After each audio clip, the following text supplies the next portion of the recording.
សេចក្តីប្រកាសព័ត៌មានរាជធានីភ្នំពេញថ្ងៃទី27ខែកញ្ញាឆ្នាំ2025លោកជំទាវឧត្តមសេនីយ៍ឯកម៉ាលីសុជាតាអនុរដ្ឋលេខាធិការនិងជាអ្នកនាំពាក្យក្រសួងការពារជាតិនៃព្រះរាជាណាចក្រកម្ពុជាសូមជម្រាបជូនសាធារណជន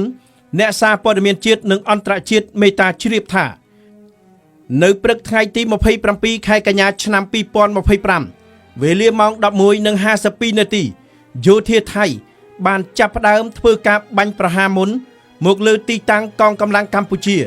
ដោយបានបាញ់កាំភ្លើងត្បាល់និងកាំភ្លើងដៃជាច្រើនគ្រាប់មកលើមូលដ្ឋានកងទ័ពកម្ពុជានៅតំបន់អានសេះនៅពេលនេះកងទ័ពកម្ពុជា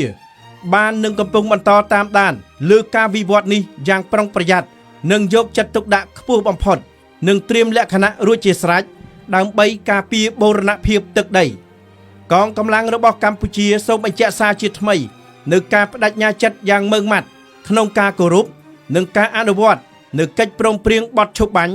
រវាងកម្ពុជានិងថៃឲ្យបានពេញលេញនិងខ្ជាប់ខ្ជួនបំផុតដោយបន្តសហការគ្នាឲ្យបានជិតស្និទ្ធនៅគ្រប់កម្រិតនិងស្វែងរកកិច្ចសហប្រតិបត្តិការជាក់ស្ដែងសម្ដៅលើកកម្ពស់សន្តិភាពនិងស្ថិរភាពរវាងប្រទេសទាំងពីរក៏ដូចជាការវិលត្រឡប់ទៅរកប្រក្រតីភាពឡើងវិញឲ្យបានឆាប់រហ័សនិងអំពាវនាវ